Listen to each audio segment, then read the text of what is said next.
And the Golden State Warriors beat the New York Knicks 114-102 on Tuesday night. Curry scored 20 in the second half. Butler had 13. Now, Steph and LeBron's teams have been some of the best in the NBA since the trade deadline. The Warriors 9-3 since that deadline, while the Lakers are 10-2. Windy, what do you make of the state of the NBA right now? We are in for potentially an incredibly amazing spring.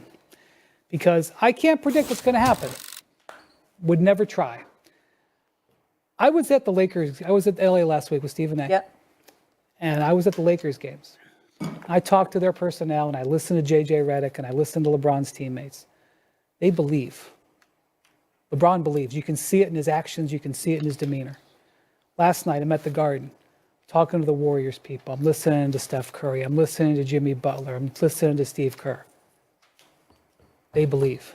They believe. And you can tell that Steph is energized. Steph walked into that building last night with a sore ankle. There was no way he wasn't playing. No way. 9-1 when Jimmy Butler was in the lineup.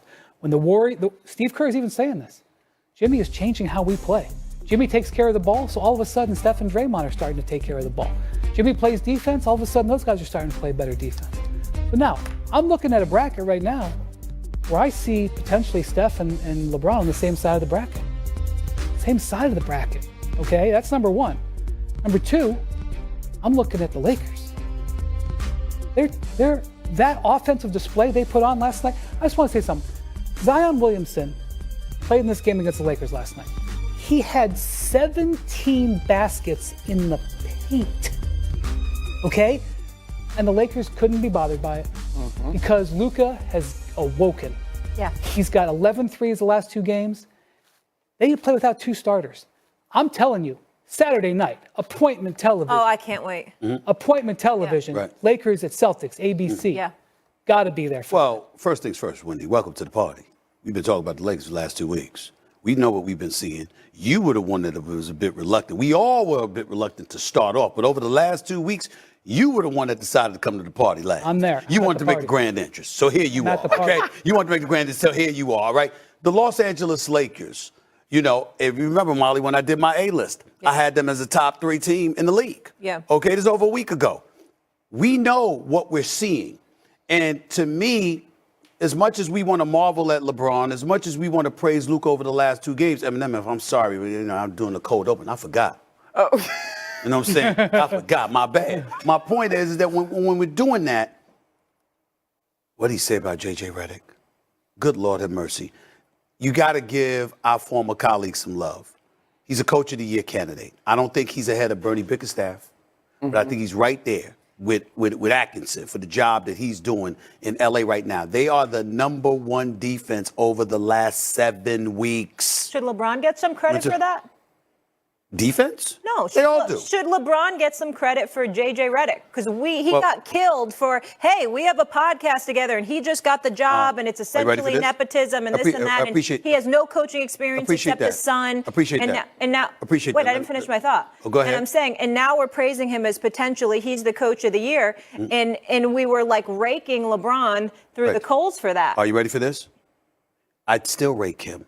Because nobody complained about J.J. Redick being the coach. It was how it happened. You don't have a podcast with an aspiring head coach while your head coach is coaching you and rumors are swirling that his job is in jeopardy. That's low class. It doesn't change what I said about LeBron. It doesn't change what anybody said about LeBron as it pertains to how everything happened with J.J. Redick becoming the head coach. He wasn't maybe right about scouting J.J. Redick as head coach? I could be right, you could be right, somebody could be right, but how you do something matters. And how that happened was still wrong. I don't give a damn they win a championship. I'd still sit there if you asked me the same question and say, that was jacked up.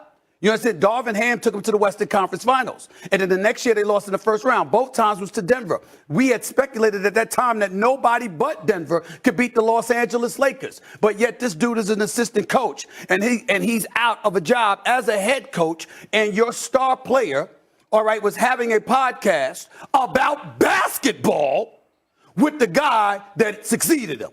Come on now. If it walks like a duck and quacks like a duck, it ain't a damn mongoose. And I'm not blaming J.J. Redick one bit for that. I'm just saying it could have been handled better. Having said all of that, there is no doubt that J.J. Redick is a candidate for Coach of the Year. He is sublime offensively. He knows what the hell he's doing. Nobody expected them to be this elite defensively. We didn't expect that at all. And that's why we're talking about them as title contenders. It's not because of what we saw on offense. Even when Luka just arrived, we still speculated as to, all right, yeah, they'll score in bunches, but what will they do defensively? They're too small. I totally agree. All of that went out the window. That's J.J. Redick, that's Nate McMillan, that's Scott Brooks, and the rest of that staff. That is what's going on with the Los Angeles. Anything we're seeing offensively doesn't surprise us. What we're seeing defensively is why the Los Angeles Lakers could very well end up playing in June.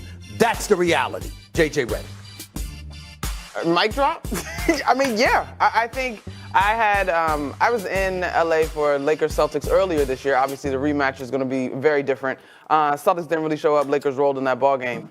But I think the way that JJ is engaging the media, energizing his team, encouraging his players, even whether it's JJ, whether it's LeBron, the two working in tandem, the experience that they have and the way that they are empowering the rest of that roster, I think is probably what is maybe the secret sauce if you had to pull something that wasn't about basketball. Because all of us are looking at Jackson Hayes like, okay. Meanwhile, LeBron's like, go do you. And I think that is really meaningful when again, you look at the breadth of his career, he's won with all types of iterations. He understands, obviously, the basketball of it all, but the leadership of different groups, different stages, different ages, see all the above, and a first-time head coach, it's really special what's happening in LA.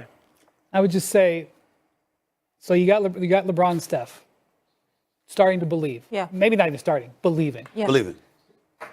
The Cavs are 51-10. Okay? I watched them last night play for about 4 minutes in the second half, and it was as beautiful a basketball as you'll ever see. They've won 11 in a row. They haven't lost in a month. They've got 3 winning streaks of 11 games or long. You got the Thunder, who are 50-11.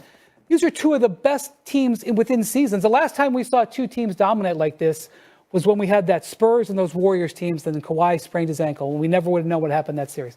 And I haven't even mentioned the defending champs, who I still favor to win the whole thing when they're at their best. And I haven't mentioned Jokic, who I think if they hadn't screwed up last year in that second half of that Game 7, might have been back in the finals. So I think we're headed for an amazing spring. And anybody who wants to mock the NBA hasn't been watching. Let me say, can I say something? Last night was a fantastic night of basketball. But basketball has really been great, especially since All-Star break. And NBA right now, when they talk about NBA, is fantastic. Oh, yes, it is. We got some scenarios that we got to take into consideration.